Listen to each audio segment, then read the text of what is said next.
नमस्कार दोस्तों, और स्वागत है आपका आपके daily dose of financial fun में। मेरा नाम है निखिल और हम हैं स्ट्रैटेजी यूट्यूब पर। आज भी शो की शुरुआत करेंगे हम एक नए स्कैम से रिलेटेड। ये नया स्टॉक मार्केट स्कैम सेबी ने पकड़ा और इसका पर्दाफाश किया।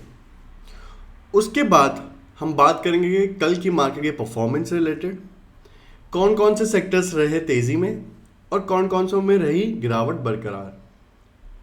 उसके बाद हम आपके लिए दो नए सेगमेंट्स लेके आए हैं। एक सेगमेंट में हम स्टॉक मार्केट के रिलेटेड मीम्स रिव्यू करेंगे और दूसरे में हम बताएंगे कि स्टॉक मार्केट में कौन कौन सी नई डेवलपमेंट्स हो रही हैं, आपके लिए कौन कौन सी नई इन्वेस्टमेंट अपॉर्चुनिटीज़ है, जैसे आईपीओस की बात करेंगे, और कौन कौन से न्यू रूल्स एंड रेगुलेशंस आने वाले हैं जो आपको पता होना चाहिए। So let's start right away. तो सबसे पहले सेबी ने मचाया फिर से एक नया शोर, और इस बार ये शोर है फ्रॉडलेंट ट्रेडिंग प्लेटफॉर्म्स का खुलासा। ये प्लेटफॉर्म्स स्टार्टिंग में सोशल मीडिया के थ्रू अपने online trading courses, seminars and workshops भेजते हैं। उसके बाद ये कहते हैं कि आप हमारे थ्रू इन्वेस्टिंग करिए, और इन्वेस्टिंग करिए क्योंकि हम आपकी इन्वेस्टिंग करवाएंगे थ्रू एफपीआई रूट्स। एफपीआई मतलब फॉरेन पोर्टफोलियो इन्वेस्टर्स, जिनको एडिशनल बेनिफिट्स मिलते हैं। जैसे आईपीओस के वक्त उनका अलग से एक कैटेगरी होती है जिसमें उनके अलॉटमेंट के चांसेस ज़्यादा होते हैं। तो वही सबका लालच देके इन्होंने मासूम इन्वेस्टर्स को फिर से लूटा। हमारे इन्वेस्टर्स बेचारे जो हर तीसरे दिन कोई ना कोई नए स्कैम में फंसी जाते हैं, वो इस स्कैम में भी फंस गए।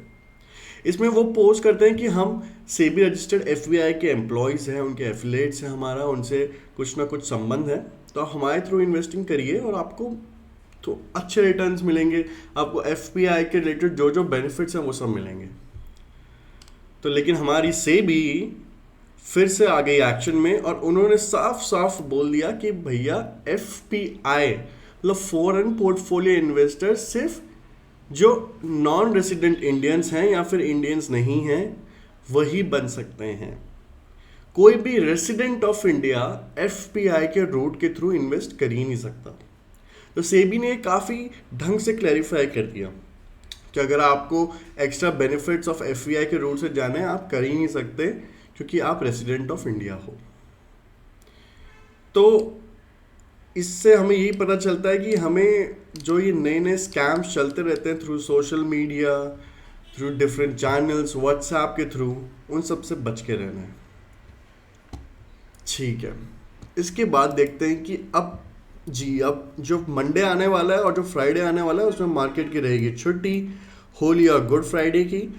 तो मार्च के लास्ट वीक में सिर्फ 3 ट्रेडिंग डे रहेंगे, तो हमारे पास सिर्फ 3 ही ट्रेडिंग। तो आपकी कोई पोजीशन ओपन हो तो आप उस हिसाब से उसे क्लोज कर सकते हो।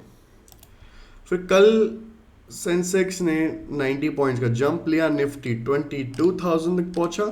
ऑटो स्टॉक्स में रही तेजी। ऑटो स्टॉक्स में Maruti Suzuki and hero MotoCorp 3.5% बढ़े, और उसी में टॉप गेनर्स की लिस्ट में थे अपोलो और सन फार्मा। वहीं पे आईटी सेक्टर रहा गिरावट में। इन्फोसिस माइंट्री 3% डाउन, विप्रो भी 2.78% डाउन, एचसीएल भी 2.5% तक डाउन। तो मार्केट में तो उथल पुथल चलती रहेगी, मार्केट होता रहेगा ऊपर और नीचे। ठीक है, ठीक है। अब हम थोड़े से एक नया जो हमारा सेगमेंट है इसमें हम मीम्स देखेंगे, हम थोड़ा वो देख लेते हैं। My kidnappers returning me back after listening to me talk about। अच्छा, कौन से ऐसे स्टॉक्स हैं जिनके बारे में आप बात करते करते थकते नहीं। When your friend driving in 150 km/h says I own Paytm shares at okay, Paytm ही एक ऐसा शेयर में जिसका सबका आईपीओ लग गया। हे प्रभु, हे प्रभु, हे हरि राम कृष्ण जगन्नाथ प्रेमानंद, ये क्या हुआ? Mid cap stocks.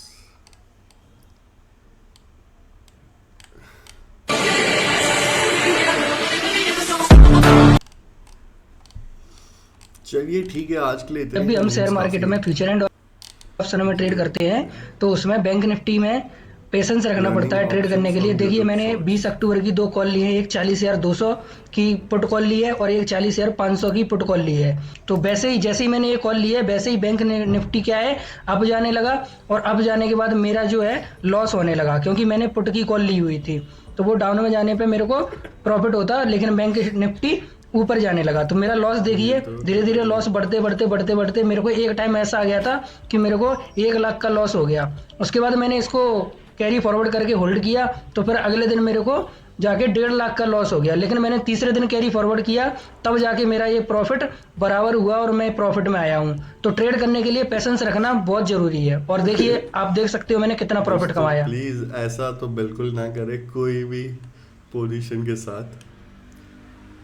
10-20 हज़ार रुपए कमाने के लिए उसने अपने पूरे कैपिटल को रिस्क में डाल दिया। एक बात पूछनी थी, ये जो शेयर्स गिरते हैं वो कहाँ गिरते हैं? हम उठा के नहीं ला सकते क्या? ला सकते हैं भाई, ला सकते हैं। ठीक है, तो इसके बाद हमारे वर्ड्स न्यूज सेक्शन में हम बताने वाले हैं कि अब से 28 मार्च से सेबी चालू करेगा अपना T+0 सेटलमेंट, मतलब उसी दिन सारे स्टॉक्स की सेटलमेंट हो जाएगी। पर अभी ये रहेगा सिर्फ 25 स्क्रिप्ट्स के लिए with limited number of brokers. तो अभी सेबी ये टेस्ट कर रहा है धीरे धीरे। ये अभी टॉप 25 या लिस्ट ऑफ 25 शेयर्स जो सेबी निकालेगा उन्हीं में रहेगा।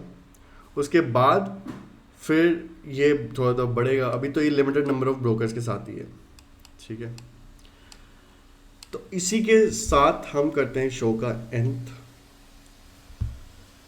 हम करते हैं फिर इस शो का अंत, ठीक है। बाकी सारी खबरें भी हमने बता दी, ठीक है।